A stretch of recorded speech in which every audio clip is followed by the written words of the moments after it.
Hi, everybody. Happy Friday. Yes, I am still chiming in. Funny, I actually forgot to put up the reminder yesterday that I was going to have this, but I'm always here every Friday. So, for those of you that come in, welcome. Thank you for coming. I thought that I'd talk about a really important topic today because we are going into, well, I shouldn't say we're going into the month of October. We're in the month of October.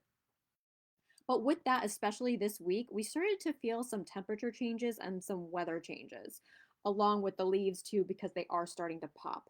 So, one of the things that I wanted to talk about were some essential sports nutrition and also hydration and fueling tips that you can utilize to be able to build resilience, to help with better recovery, and to keep you performing your best either at the gym, outside, at work, in the classroom, wherever it is so that you're really feeling your best and you're performing your best. All right, so with that in mind, I'm going to just introduce myself. Hello, my name is Drew Mulvey. I am a certified dietitian and board certified nutrition specialist. I'm also a certified integrative sports nutritionist, technically an integrative health practitioner. I work with both athletes and non athletes to help them to reach peak health so that they can have maximum resilience, maximum recovery, unstoppable energy, and they can really increase their quality of life and vitality to be able to reach their athletic goals and their life goals as well.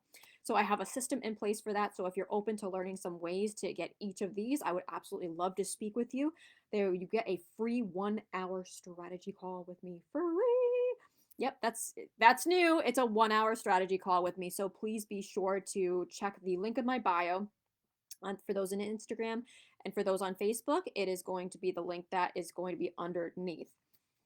It is still termed the icebreaker call in the actual link, but it is a strategy call. So we get to spend a little bit more time together. You can share about your goals, any of your issues that you have been facing, and then I will lay out some strategies and some tips that I have learned along the way, going from fibromyalgia and chronic fatigue syndrome to now completing a half Ironman almost 3 weeks ago now. Okay, so with that in mind, some of the things that I want to cover about October is that it is now getting colder out. Okay, next week is going to be a little bit nicer. So it's been pretty warm for October. But one of the things that I want to talk about is, has anybody else felt their hands getting drier or chapped lips? Yeah, it's starting to get drier out. It's crazy. My hair is even feeling it. Check this out. This is what happens when it gets super dry that my hair kind of tries to overcompensate. So what can we do with that to compensate for that? Well, the problem is when it gets drier out, you're not going to be really as thirsty and you're not going to be hydrating as much. So it's really important that even if you're not thirsty, to make sure that you are grabbing some water. I've even noticed this today. Again, typical life things are usually the inspiration behind why I do what I do. Making sure that you're keeping a water bottle by you, making sure that you know what I'm going to say this. I usually say trying to drink 8 ounces every hour, but in sports nutrition, what is usually recommended that you take about 4 to 8 sips of water every 15 minutes. Well, 4 to 6 to water, 4 to 6 to 8 every minute, so that you are staying hydrated. Every minute, every 15 minutes. Every 15 minutes to stay hydrated. So I would recommend checking in every 15 minutes, making sure you're getting a couple sips in so that you're keeping the body hydrated. Now, with that too, with hydration, it's also going to be colder outside. So it's really important that you want to have more warming things. Why is that? Because, well, it's more comfortable that way, especially when you're outside in the cold. If you're running cross country or you're going biking or you're playing soccer, you want to have something that's warm. So I usually recommend incorporating some teas, incorporating about room temperature water. Now, if you're on the swim team, it's already going to be pretty hot in there, so that's fine. You can get away with a little bit of iced water, but even some room temperature water and then some room temperature hydration drinks, so electrolyte drinks. You might not think that you're sweating, but you're actually sweating when you are cold. Plus but your body's burning up extra calories, but I'm going to get to that in a second. You're actually sweating and even when you're cold. So it's going to be really important to still have those electrolytes. Some of the electrolytes that I usually recommend are Noon tablets. There's liquid IV that you can probably get. I've seen it at Stop and Shop here, so You don't really have to go through leaps and bounds to try and get it. I absolutely love. There's two. Well, one of them is new, and one of them I've been using. LMNT is amazing. It's got about 1,000 milligrams of sodium per sachet, and interestingly enough, as athletes, we're going to need a little bit more than the recommended, or I should say, the maximum of the 2,500 milligrams of sodium. So incorporating a little bit of that. Again, you can figure out your sweat rate, but I would recommend between like 2 to 300 milligrams of sodium per hour that you're working out because you are sweating. So having some of those warm room temperature drinks, but also afterwards having something that's going to be very warming for hydrating. So again, teas would help. They recommend broth. I usually have breakfast afterwards, so I have something that's warm. Actually, this morning, okay, here's a thing that I was using. I've been, well, yes, coffee. You can have that, but again, you don't want to go crazy with that. So I had a hot chocolate this morning. This was inspired by Dr. Kirsten. I had been making this before, but she put it up, and I was like, oh my gosh, I have to make that again. Um, she put in turmeric, ginger, and then I had a golden milk mix, so turmeric, cinnamon, and ginger, and cacao powder, and I just put some hot water in there with like a little bit of plant-based milk and some stevia. That was a really nice warming drink that I had in the morning with, I had a smoothie bowl this morning just to counteract that coldness. So that would be a great idea. Now, that actually segues me into the next one. One of the things that we need to pay attention to is building up resilience so that we keep our immune system functioning properly, so that we're training our body to be able to adapt to the stressors that are around them and the demands. So, what am I going to recommend? Adaptogens. So, that's exactly what they do. They help the body to acclimate to the demands that are being placed on it. So, it slows down processes and slows down the release of that cortisol. So, you're not going to go into burnout mode. Some of the ones that I really like to incorporate are turmeric, cinnamon, and ginger. Yeah, so actually, those really warming spices are very good as adaptogenic spices that you can incorporate in chickens. You can incorporate curries is a good idea, soups and stews. I've had that in my oats in the morning. As I said, I had that little cacao drink, and there's actual golden milk that you can have. That would be something really great to sip on after some of those long workouts when you've been outside and it's been a little bit more cold. Other adaptogens that are very popular, there is maca powder, but again, maca powder you have to be a little bit cautious with. Yes, it's very good for balancing hormones, but it just depends on where you are in your cycle as to when to incorporate that maca all the time in large amounts of maca. So, but it can still be incorporated in small amounts if it's in something like I have a green tea mix, for instance, that has some other super greens in it and it has the maca powder. So in small amounts, that could actually be very beneficial. There's also medicinal mushrooms such as reishi, cordyceps, lion's mane.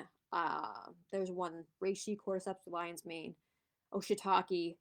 There's one that I'm leaving out there, but that pretty much does the same thing that those quote unquote adaptogens do.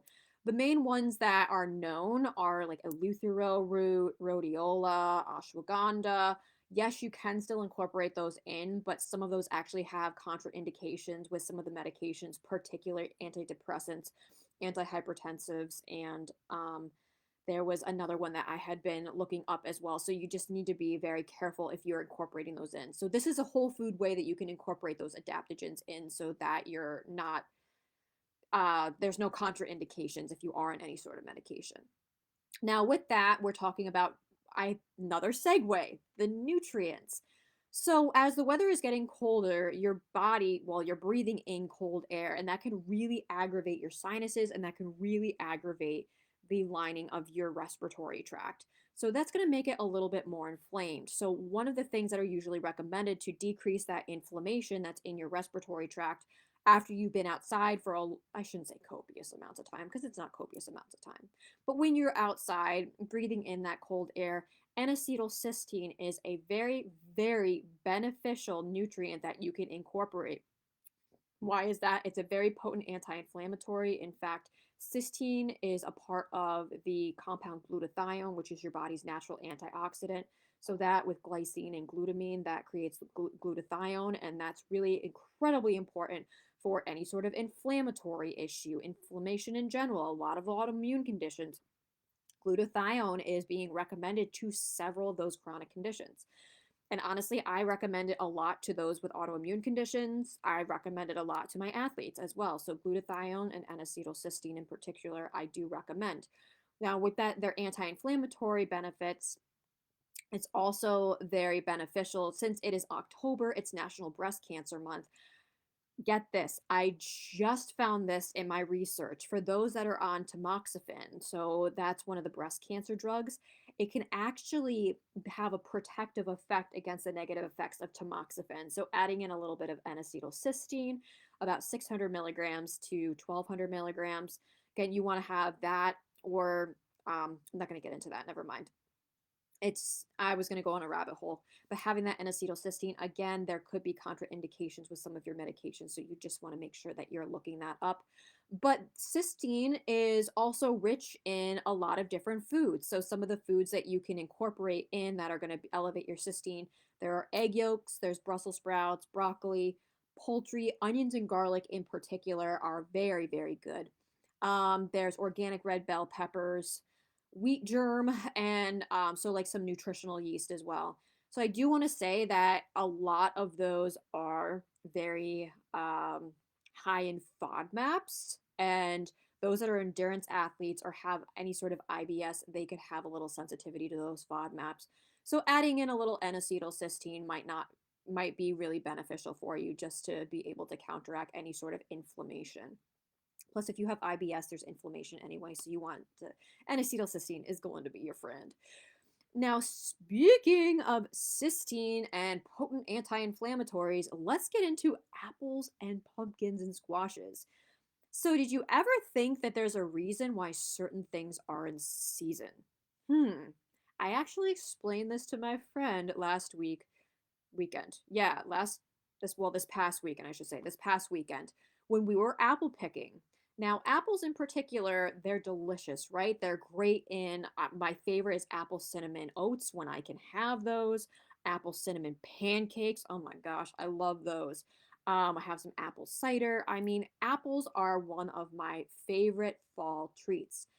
And there's a reason why these should be incorporated into your nutrition plan, especially during this time when it's in season. The antioxidants and the nutrients are going to be at their peak. So that's going to be super important. So you're getting a lot more nutrition with that. But apples are very high in a compound called quercetin. Now, quercetin has been studied in several different sports nutrition, I should say, studies or research papers for its anti-inflammatory effects that helps with recovery. But quercetin is also very protective against allergies because allergies, there's that inflammation. So it decreases that inflammation so you're not having as violent of a reaction to allergies. Interestingly enough, that in fall people started to get allergies, right? So are there apples that are growing off the trees? See, God made everything for a purpose. All right, so we have that. We have the apples in there. We also have pumpkins and squashes. So pumpkins and squashes, oh my gosh. These are probably some of my favorite foods, even if they are not in season. I have them all throughout the year. Why is it in particularly really great for this time? Well, first of all, I like to incorporate traditional Chinese medicine principles. So they're very warming, they're very soothing to the body, according to traditional Chinese medicine. So they help with vitality, they help with digestion, they just help to calm you down. So that can help with better brain function, a better sense of well being. It can even help with better sleep. But also, these particular vegetables are very high in beta carotene. Beta carotene is the plant based source of vitamin A, and that's a very, very potent antioxidant. Now, interestingly enough, beta carotene and vitamin A help to maintain the integrity of the skin in the mucus layers and in the respiratory tract. So, again, having that together with cysteine. So, I'm thinking of a nice pumpkin soup with some onions and some garlic in there, and then having like the pumpkins and the spices, That would be phenomenal after going outside and having a workout, or during this time. It's very warming. It's going to give you the cysteine, and it's going to give you the beta carotene as well. Okay, so speaking of which, those are very starchy types of vegetables. So let's talk about carbohydrates. Now, what exactly do carbohydrates do? Well, yes, it's the body's main fuel source, and I get it. I'm an athlete. I've heard all about keto. I've heard all about low carb. I understand about blood sugar regulation, and I understand that when you're super stressed out and cortisol is high, you're not regulating your blood sugar properly. Yes, I get it. But does that mean that we have to nix the carbohydrates altogether? Well, I have to say, this is something that I did during my Ironman 70.3, and normally I'm a baby when it comes to cold because it's very hard for me to get warm. As sometimes my iron does drop, but I have taken care of that and it's been under wraps. But I was able to go into the water. I was able to stay warm while I was on the bike. I was able to stay warm for most of the run because I was intaking those carbohydrates. So that's going to be a really important strategy if you're going outside, to have a little extra carbohydrate, like warming carbohydrate in you before you go out, so that your body's able to actually spend that energy to produce heat. So you're actually expending more energy just to produce heat when you're in a cold environment. So it's very important. But also for those that might not be 100% athletes, having those complex carbohydrates are going to help us to stay warmer in this colder climate. So that would be your oats and cinnamon. That would be, okay, cinnamon is not considered a carbohydrate. I'm sorry. I was just saying cinnamon on the oats. Your sweet potatoes, quinoa, any of your whole grains and whole grain bread, things like that that are going to be slow releasing of that sugar and that blood sugar into your bloodstream. So some of the things that you can incorporate, I'm thinking of, I mean, I always have like some sort of like a banana or something in the morning if I go out. This morning I did have that matcha drink, which I had the carbohydrate in it from the coconut water. I had extra coconut water today, so make sure that I had some carbohydrate in there that was being used immediately. And well, I was inside, but it was cold in here this morning, so it really did help me to get warm pretty much right away. Even incorporating a little bit of like pumpkin spice something, and maybe like a little bit of pumpkin bread if you have it too, and that'll be very emotionally satisfying to have a little pumpkin bread. And then why not have a little pumpkin spice muffin afterwards too, just to help you to stay warm for the rest of the day. Plus, those or sorry, the spices, the cinnamon and the ginger and the allspice, the nutmeg, cloves, all of that, they're all very warming and they're very soothing. And as just with traditional Chinese medicine, those warming and soothing things, they're very good for your adrenals. They're very good for your digestive system. They're very good. I mean, I'll just put it. It's very good for activating your parasympathetic. So that's going to help with well-being, and that's just going to help you in general, just to be a happier person. Let's put it that way. Oh, and it will help with blood flow too. And you want proper blood flow because when it's cold, you're going to get constricted. Your muscles are going to get constricted. So to have that proper blood flow is going to really help with recovery a lot better, and it's going to help with delivering those nutrients. Now we talked about hydration. And how about some other anti-inflammatories and other antioxidants? That's really going to keep you from getting sick during this time. I talk about it a lot. Personally, I am on a fruit and vegetable complex called a Juice Plus. There's about 30 different fruits and vegetables in that in particular. That also helps not only to give you all the antioxidants from those foods, but it helps to diversify your gut microbiota because you're getting little particles from each of those foods. And the more variety of food that you have in your particular nutrition plan, the more variety of bacteria that you're going to have in your gut. Actually, if you look that up, look up how meats increase certain bacteria in your gut, how beans increase certain bacteria. I look this up frequently because a lot of times what I see on testing is that my clients and my patients are short in, I gave it away. They're depleted or decreased in short chain fatty acids. And short chain fatty acids are produced by certain gut microbiota so that it helps with the integrity of the intestinal lining and the gut lining. It's very important for endurance athletes because your body actually pulls from those particular areas quickest So that's why you see a lot of athletes with gastrointestinal issues. So very important that you're incorporating um, their variety of different foods with those antioxidants in there. So it's decreasing the inflammation, and then it's also helping with producing some of that beneficial bacteria. So to produce those compounds, so everything stays intact. That I guess that also goes along with the beta carotene and also with the quercetin and the N-acetylcysteine. I mean, all those are really, really potent antioxidants. Um, Pretty much all of your fruits and vegetables are going to be super high in antioxidants in particular. And then there's also your omegas. So omega-3 fatty acids. So there is EPA and DHA. That's what you're going to find in your wild caught fatty fish. There's also some in grass-fed beef. There is the plant-based source as well, which is found in your green leafy vegetables, walnuts, hemp seeds, chia seeds, pumpkin seeds in particular are a very good source of plant-based omega-3. Flax seeds. I knew I forgot something. Flax seeds are a very good source of plant-based omega-3s. Now, what those do is they decrease inflammation and they also decrease clotting. So, in my case, I actually have a genetic predisposition to clot. So that helps to break up those little particles and then it helps to decrease the inflammation further. So incorporating some fish into your nutrition plan at least 3 times a week, or like a high quality fish oil. I really like Metagenics, Omegagenics. I'm personally on that. Other ones that I've really liked, there is one that is an omega from Nordic Naturals that is also with curcumin in it.